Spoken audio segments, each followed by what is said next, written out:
ಮಾತಿಯ ಜೀವವಾದ ಯೋಗ ಹಿರಿಯವರೀ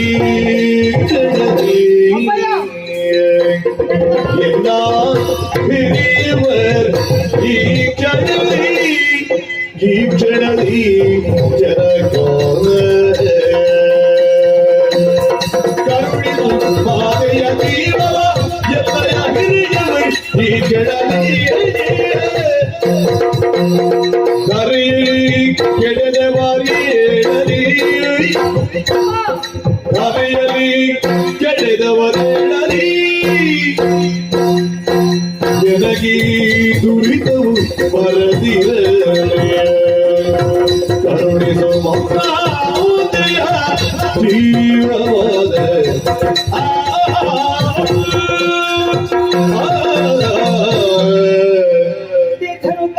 ಏನು ವರಪ್ರಸಾದ ಬೇಕು ಹೇಳು. ನೀವು ಹೇಳಿದಂತಹ ಕೆಲಸವನ್ನು ಕ್ಷಣ ಮಾತ್ರದಲ್ಲಿ ಪೂರೈಸಿದವ ನಾನಿದ್ದೇನೆ. ಸಂತೋಷಗೊಂಡಂತಹ ನೀವು ಕರುಣಿಸುವಿರ ವರವನ್ನು 3 ವರಪ್ರಸಾದ. ಹಾಗಾದರೆ ನನ್ನ ಮನಸ್ಸಿಗೆ ತೋಚಿದಂದು ಕೇಳಲೆ ಏನು ಬೇಕಾದ್ರೂ ಕೇಳು. ಏನನ್ನು ಕೇಳಿದರೂ ಕೂಡ ಕೊಡುತ್ತೀರಾ? ಈಗ ಕೊಡದೆ ಮತ್ತೆ ಯಾವಾಗ ಕೊಡುದು ಮಗ? ಅಪ್ಪಯ್ಯ ಅಪ್ಪಯ್ಯ ಹೇಳು. ಅಮ್ಮ ಬೇಕು, ನನ್ನ ಅಮ್ಮ ಬೇಕು. ಅಮ್ಮ? ಹೌದು. ಅಮ್ಮ ಬೇಡ ಅಂತ ಹೇಳಿ ಅವಳನ್ನು ಕೊಲ್ಲುವುದಕ್ಕೆ ಹೇಳಿ. ಅಲ್ಲ, ನಿಮಗೆ ಹೆಂಡತಿ ಬೇಡ ಅಂತ ಆಗ್ಬಹುದು, ಅದು ನನಗೆ ಅಮ್ಮ ಅಂತ ಬೇಕೋ ಬೇಡವೋ? ನನಗೆ ಹೆಂಡತಿ ಬೇಡ ಅಂತ ಆಗ್ಲಿಲ್ಲ, ಮತ್ತೆ ಕರೀಲಿ ಯಾಕೆ? ನಿನಗೆ ಅಮ್ಮನೂ ಆಗ್ಬೇಕು, ನನಗೆ ಹೆಂಡತಿ ಆಗ್ಬೇಕು. ಹೌದು. ಅವಳನ್ನು ಕೊಲ್ಲಬೇಕು ಅಂತ ನಿನ್ನಲ್ಲಿ ಕೊಲ್ಲಿಸಿ ಆಗಲಿ. ನನಗೆ ಇನ್ನೂ ಯೌವನ ಉಂಟು ಶರೀರದಲ್ಲಿ, ಅಂದ್ರೆ ಮದುವೆ ಆಗುವ. ಅಪ್ಪಯ್ಯ, ನಿಮಗೇನು ಮದುವೆ ಆಗುವುದಕ್ಕೆ ಆಸೆ ಉಂಟು.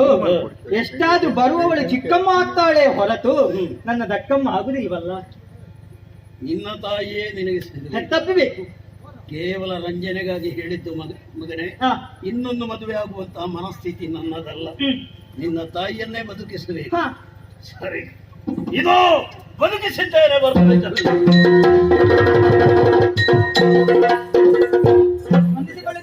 ತಾಯಿ ಅಪ್ಪಯ್ಯ, ಆಮೇಲೆ ನಾನು ಬರುವಾಗ 2ನೇ ವರಪ್ರಸಾದ ಏನಾಗಿದೆ? ನಾನು ಬರುವಾಗ ಒಬ್ರು ಇಲ್ಲ, 4 ಮಂದಿ ಕೆಳಗೆ ಬಿದ್ದಿದ್ದಾರೆ. ನಾನೇ ಶಾಪ ಕೊಟ್ಟುಕೊಂಡು. ನನಗೆ ಅಣ್ಣಂದಿರು ಬೇಕಪ್ಪಯ್ಯ.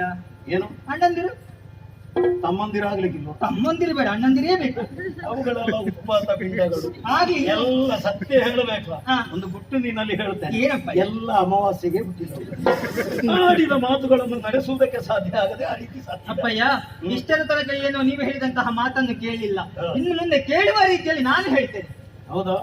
ನಿನ್ನ ಹೃದಯದ ಆಕಾಂಕ್ಷೆ ಖಂಡಿತವಾಗಿಯೂ ಅದನ್ನು ಉಲ್ಲಂಘಿಸುವುದಕ್ಕೆ ನನ್ನಿಂದ ಸಾಧ್ಯ ಇಲ್ಲ.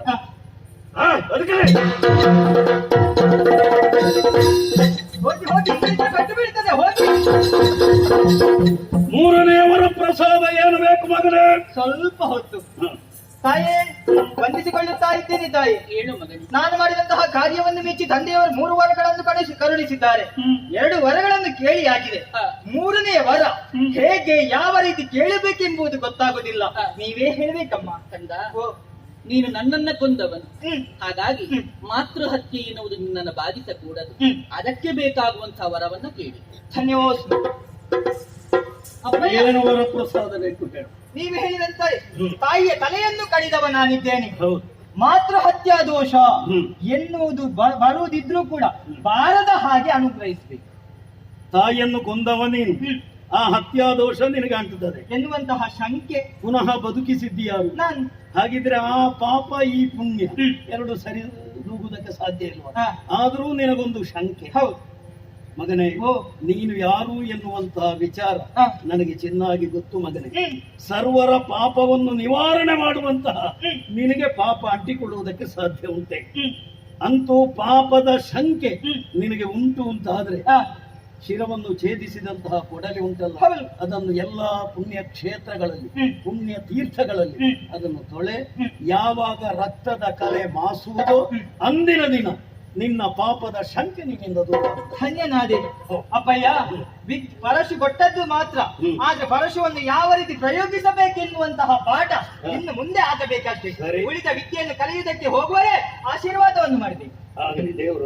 ಅಮ್ಮ, ಹೋಗಿ ಬರ್ತೇನೆ. ಹೋಗಿ ಬರ್ತೇನೆ.